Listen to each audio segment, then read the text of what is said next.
Well, friends, it's going into,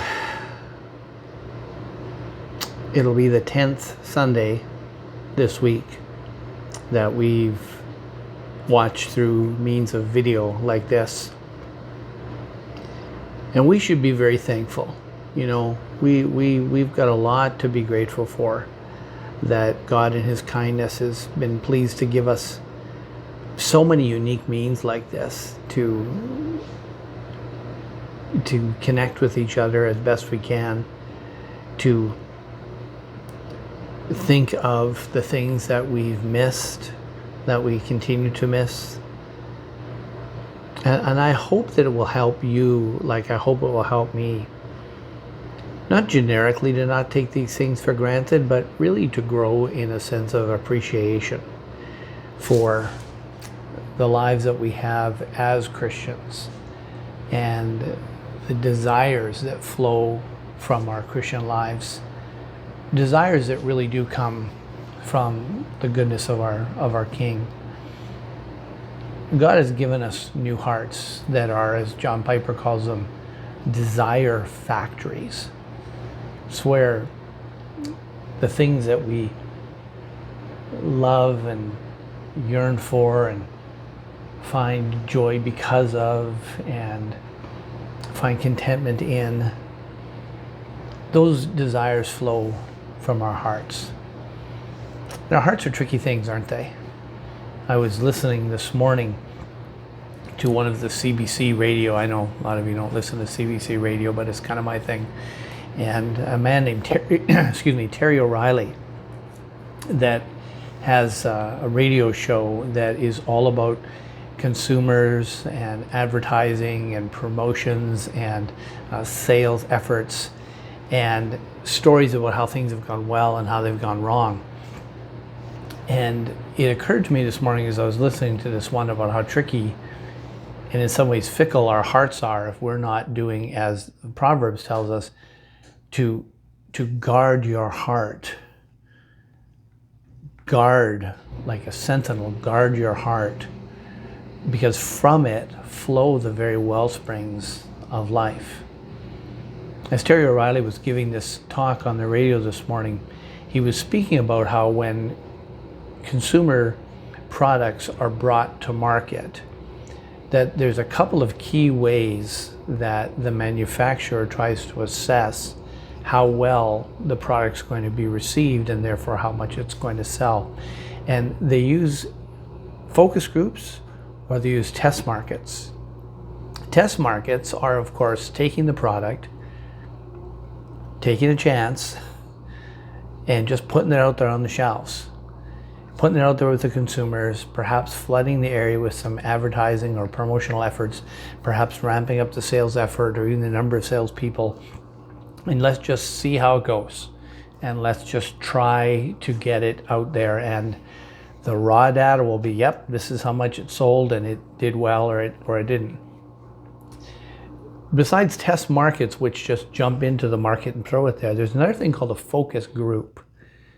Some of you know I have a diploma in marketing, which is no big deal other than I've thought about this a little bit. And the market research end of it was the thing that was kind of my thing. And in a focus group, what you do is you take a product and you bring it into the midst of a whole group of people, 18 to 25 people. And you ask them what they think about the claim of the product, what we as a manufacturer think it's going to be good for, what we think it was going to do well, why we think it would go well in the market. And you tell us what you think. And the focus group people will go around and they will give their opinions. Terry O'Reilly was mentioning that the danger with the focus group like this is something called the Hawthorne effect.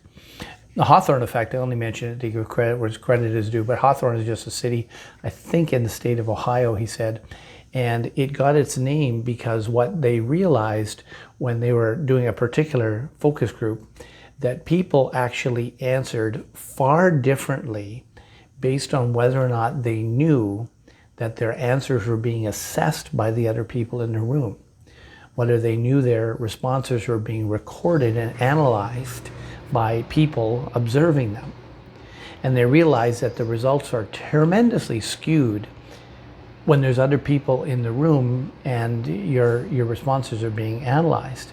And that's often what happens in focus groups. And I had a little bit of experience with this in my time in the marketing world, was that you start to go around the room and let's say the manufacturer brings a new energy drink to market and says, okay, here's, it's like a Gatorade or a Powerade or something like that. And they start to pass it around and they say, how does it taste? Is it too sweet? Do you like the color? What about the bottle? The design of it? What about the price point? Here's what we think its claims are as to why it would be good for you. And as it goes around the room, there's two kinds of people in the room. These are broad generalization, but there's two kinds of people. One kind of person is the person who goes, oh yeah, I want everyone in the room to agree with my responses. So the way I'll do that is to agree with theirs. So if I'm the fourth or fifth person down the line, whatever the majority has already said, I'll tend to agree. Yes, I think it tastes good as well. And yeah, maybe it's a touch sweet. And no, but the bottle design is, do you see what I'm saying? That person just agrees with the other person because they want to be accepted and perceived as intelligent or whatever it might be. There's another kind of person generally in the room who's the rebel, the person who is the contrary Joe, who is thinking, well, I've always got a unique take on a question within a group, and the way that I like to be part of this group is to be the gal or the guy who says something different and is intriguing and is interesting, and that other people go, oh wow, I hadn't thought about that, and the person seems like a person who sort of sets the bar and becomes the new place where everybody else is going to start. Both people are difficult because we haven't been able to create an environment in that case, if it's going like this, that people are able to be real about what they're actually feeling. The human heart's like that, isn't it? Our hearts, it's hard sometimes for us to recognize that our hearts are feeling something and therefore our lives are living something out, that if we saw it on paper, we'd say, oh, and I don't like that. I don't agree with that. I don't want to be like that. That's not the right way to be. But at the same time, we may be saying, but right now that's actually how I feel. And the one person in the focus group who's saying, hey, I'll just go along with everybody else, they're not in a position to be transparent, are they? Because their feelings are not as important as higher feelings that to be accepted and approved of by the rest of the group. Then you've got the rebel in the group who are, well, he's not trying to be honest about his feelings. Everything he's saying is based on what other people are not saying, or how he could say it better than them. And other people in the room are maybe intrigued by that and they're pulled into it and they think, oh, maybe I should think that way. But you see, the rebel, he hasn't even considered how he's feeling. His feelings, or at least his responses, are totally based on, again, what's happening in the room around him.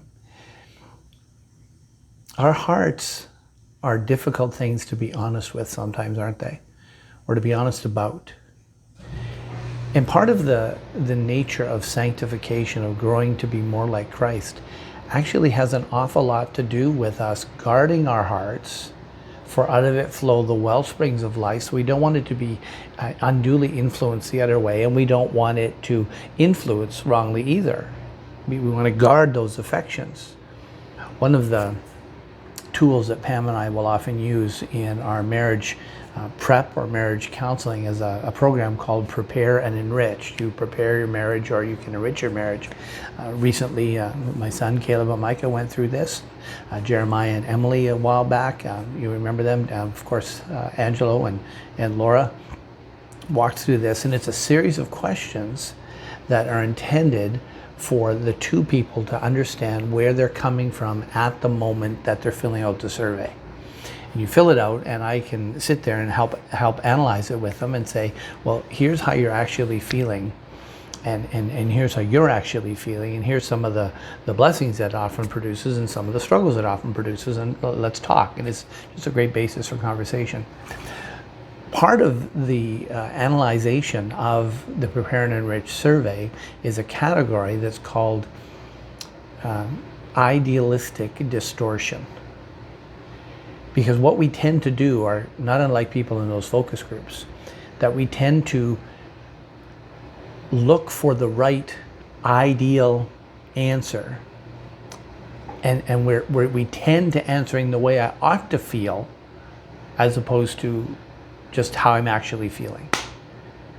It's because that's difficult, especially difficult in a marriage prep time. Oh, my bride, my groom, I want them to think well of me. We know we're going to go over this together. Maybe I want the pastor to think well of both of us, and so we're going to pick answers that are the kind of answers that we know we're supposed to want. And as you can see, that idealistically distorts the results, because the results aren't real. The question is not, what do you want to strive for? That's a fair question and a good exercise to have. But this particular exercise is, let's just reveal where we're at. And someone might say, well, the question says, do you want to have children?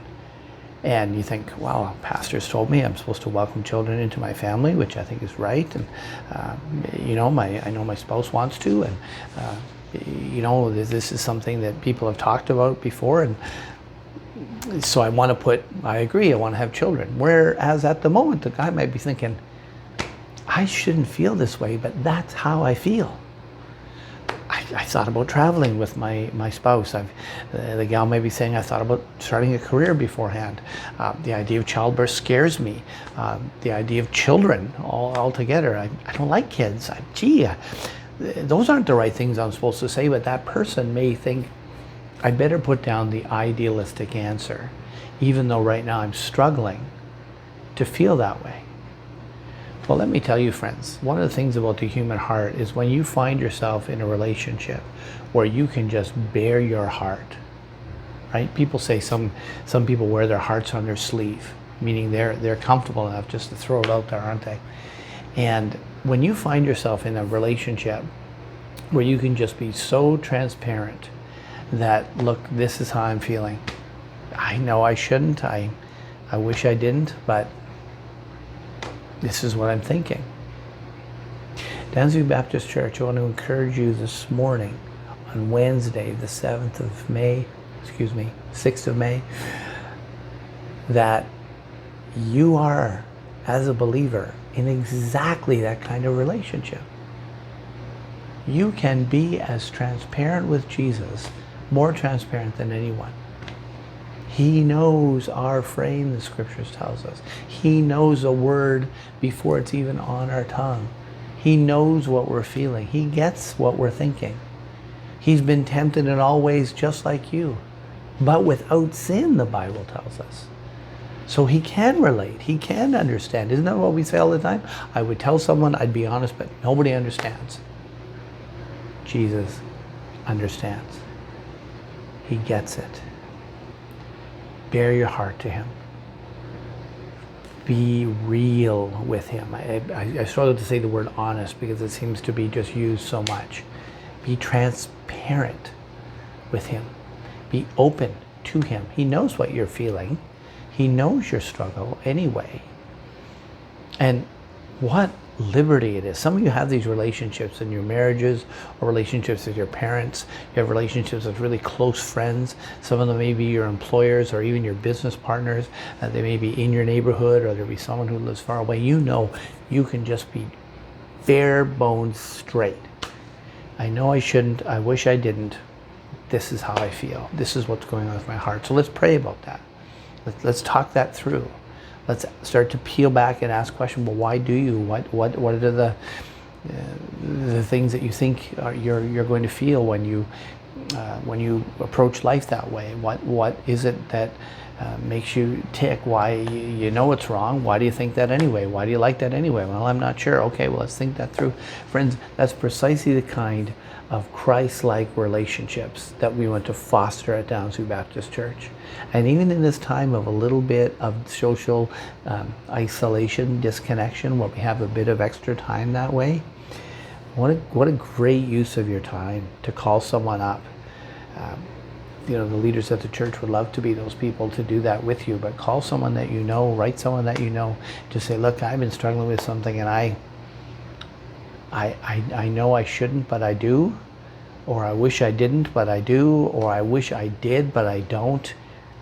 And take that to the Lord in prayer, knowing that you are safe in the arms of Jesus to do that. And then ask God to give you people amongst the body of Christ, and in particular here at Downsview Baptist Church, that we could be just that much more like that. Enjoy your day in the Lord today, friends. Thanks. Cheers.